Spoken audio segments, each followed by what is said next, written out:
This is the terrifying case of Adolph Luetgert, murderer, factory owner, and the man accused of dissolving his wife's body in his own sausage plant. Adolph Louis Luetgert was born Adolph Ludwig Luetgert on December 27, 1845, in Gütersloh in the province of Westphalia, Germany, a region of farmland and tradesmen where his family worked with animal hides and wool to make a living. He was one of many children in a large household and, after basic schooling, served an apprenticeship in tanning. These early years taught him the discipline of manual work and the grit needed to survive in the trades. In his early 20s, like many Europeans of his generation, Luetgert was drawn by the promise of opportunity in America.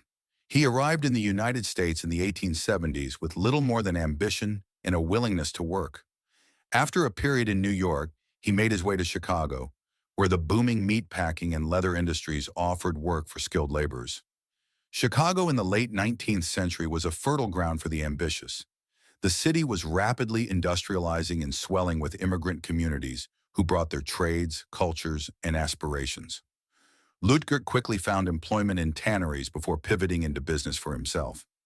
His first venture was in the liquor trade, but he soon saw greater potential in meat products. By 1879, after saving money from years of labor, Luetgert founded his own sausage business. Through hard work and innovation, including creating methods for producing sausage year-round, his operation grew into one of Chicago's most successful meat companies. So renowned was his product that by the 1890s, he was widely known as Chicago's Sausage King, a testament to both his commercial success and his prominence within the city's German-American community. Luetgert's personal life was marked by both joy and sorrow. In 1872, he married his first wife, Caroline Ropke, with whom he had two sons before her death in 1877. Just 2 months later, on January 18, 1878, he married Louisa Luetgert, another German immigrant. Together, they had 4 more children, though only a few survived past early childhood. A sad but not uncommon tragedy of the era. Despite his business success and outward respectability, Luetgert's personal life was complicated. Neighbors and contemporaries later reported that his marriage to Louisa was troubled, with frequent arguments and tensions exacerbated by financial downturns following the Panic of 1896. Some accounts also pointed to rumors of infidelity, adding further strain to a relationship already worn by economic and domestic pressures.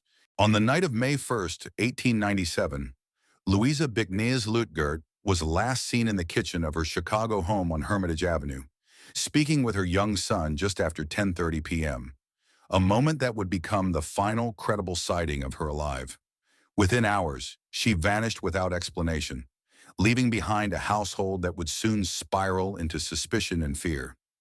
The next morning brought more questions than answers. Adolph Luetgert, the man known as Chicago's Sausage King, told his children that their mother had gone to visit her sister, a claim that at first seemed plausible enough in the era before rapid communication. For days after, there were still no letters, no phone calls, no word from Louisa. But those closest to Louisa were not convinced. After several days passed in silence, her brother Diedrich Bicknisse reported her missing to the Chicago police, a decision that marked the official beginning of a criminal investigation. Bicknisse's concern was heightened not only by his sister's prolonged absence, but by Adolph's unusual indifference. While Louisa's family and friends searched anxiously, Luetgert remained strangely calm, offering only vague explanations about her whereabouts. When authorities began asking questions, Luetgert's story started to shift. At first, he maintained the visit to her sister was the most likely scenario. But as detectives probed deeper, he suggested that Louisa may have run away with another man, a claim that, in light of her character and the lack of any corroborating evidence, did little to reassure investigators. Police also learned that on the night of her disappearance, Louisa had been seen entering the nearby sausage factory with her husband shortly before she was last heard from. A watchman later confirmed seeing the couple together in the factory area around 10:30 p.m. that evening. In the days that followed, detectives began to note inconsistent statements and odd behavior from Luetgert himself. Most strikingly, his failure to notify the police about her disappearance for several days, despite having reported even minor incidents to authorities in the past. As detectives dug deeper into the disappearance of Louisa Luetgert, suspicion quickly turned toward the most unexpected of places, the A.L. Luetgert Sausage and Packing Company, the very factory that had made her husband wealthy. On May 15, 1897, police officers began their search in the factory basement, focusing on a massive steam vat used in meat processing, a vat that, according to a suspicious night watchman's tip, had been in use the very night Louisa vanished. Inside the vat, they found a thick, foul-smelling, reddish-brown liquid, greasy and putrid, with a nauseating odor. As they drained the chamber and probed the residue with sticks, detectives uncovered small pieces of bone among the sludge, along with two distinctive gold rings, one clearly engraved with the initials LL, linking it to Louisa herself. Nearby, investigators scoured the factory grounds and uncovered even more disturbing clues. In the ash heaps adjacent to the meatworks, they found additional human remains, including fragments of bone, a false tooth, cloth scraps, and other debris consistent with an attempt to dispose of a body. The accumulation of evidence, both in the vat and among the ashes, painted a grim picture that police could no longer ignore.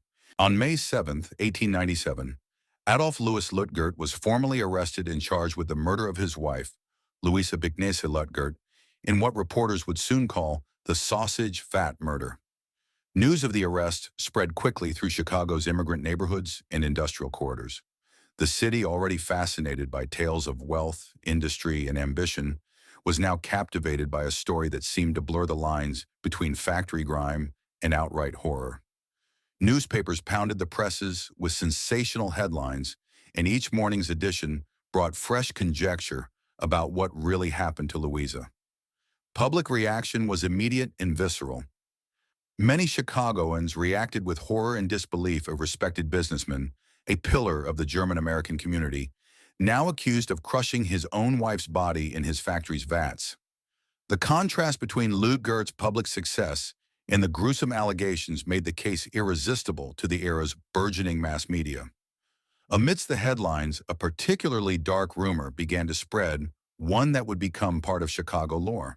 Some claimed that Louisa's remains had been ground into sausage and sold to unsuspecting consumers. Though investigators later confirmed that the factory was not producing sausage at the time and that this story was false, the myth took hold in the public imagination and even contributed to a temporary drop in local sausage sales.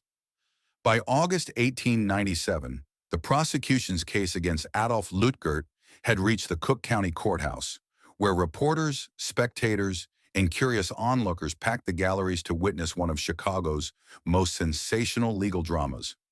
Newspapers from across the region followed every twist and turn, reflecting a public hungry for detail in what had already become a national story. Prosecutors presented a circumstantial case built on the disappearance of Louisa, the bone fragments, and the rings engraved LL discovered at the factory and in ash heaps. These physical pieces of evidence, along with accounts of Luetgert's inconsistent statements, framed their narrative. A man with motive and opportunity who had disposed of his wife's body in his own sausage works. The defense countered with a very different story. They argued that Louisa had left of her own accord, or that the evidence lacked certainty, noting that no body had ever been recovered and suggesting the bone fragments might not be conclusive proof of murder. Jurors heard stories from across the country of supposed sightings of Mrs. Luetgert, fueling claims that she might still be alive. As testimony unfolded, jurors struggled with conflicting narratives. Prosecution and defense painted very different pictures from the same set of facts, leaving witnesses and observers alike questioning what the truth might be. Amid the tense legal wrangling, the first stage of this courtroom drama would soon reach an uncertain conclusion. After nearly 7 weeks of testimony, the first Luetgert trial ended on October 21, 1897, without a unanimous verdict. The jurors were deadlocked, unable to agree on guilt or punishment. Some insisted Luetgert was guilty and deserved the harshest penalty. Others refused to convict without incontrovertible proof. The judge declared a hung jury, and the case was dismissed at least temporarily. The reaction outside the courtroom was as divided as it had been inside. Newspapers captured the public's fascination with a story that had already spanned months of coverage. Some readers demanded justice and execution. convinced that Louisa's disappearance had been laid to rest in the factory's vats. Others marveled at the complexity of the evidence and faulted the prosecution for failing to secure a conviction without a body. With the first trial inconclusive, prosecutors moved forward with a retrial in January 1898, this time strengthening their scientific evidence. One of their key witnesses was George Amos Dorsey, an anthropologist from the Field Columbian Museum, called upon to authenticate the bone fragments as human and consistent with a woman of Louisa's stature.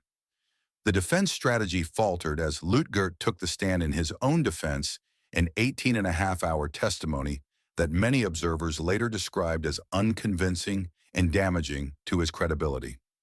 When the jury retired to deliberate, the evidence weighed heavily against him. On February 9, 1898, they returned a unanimous verdict of guilty, finding Adolph Luetgert responsible for the murder of his wife. The judge sentenced him to life imprisonment at Illinois State Penitentiary in Joliet, where he would live out the remainder of his days. Though some at the time hoped for the death penalty, the jury's decision reflected the complicated mix of law, public opinion, and the limits of forensic science in an era before modern investigative methods. After his conviction in February 1898, Adolph Louis Luetgert was sent to serve his life sentence in the Illinois State Penitentiary at Joliet, a far cry from the success and influence he once held as Chicago's so-called Sausage King. While incarcerated, Luetgert's mental and emotional state reportedly deteriorated. Guards and fellow inmates recollected that he talked to himself, at times claiming that he was haunted by the spirit of his missing wife, a spectral presence he believed sought revenge for her death. Souls and shadows seemed to follow him even behind prison walls, testimony to his growing paranoia and guilt. Yet Luetgert's troubles were not solely ethereal. On July 7, 1899, just over a year after his conviction, he was found dead in his cell. At breakfast, he collapsed with severe chest pains, and although guards rushed him to the prison infirmary, he died within minutes. An inquest concluded that the cause was degenerative heart disease, exacerbated by mental strain and prison conditions. In the decades since, tall tales have grown around the case, blurring the lines between fact and legend. One of the most persistent urban myths claims that Louisa's body was ground into sausage and sold to unsuspecting Chicago residents, a story repeatedly debunked by historians and forensic evidence, showing her body was dissolved with potash and burned, not mixed into meat products. Adolph Luetgert stood accused of one of Chicago's most infamous murders, and his name would forever be linked to fear and fascination. Though the myth of the sausage persists, the truth reminds us of the complexity of justice and legacy. If you found this case compelling, subscribe for more true crime histories, comment below with your thoughts on this chilling story, and share this video with others fascinated by history's most unsettling mysteries.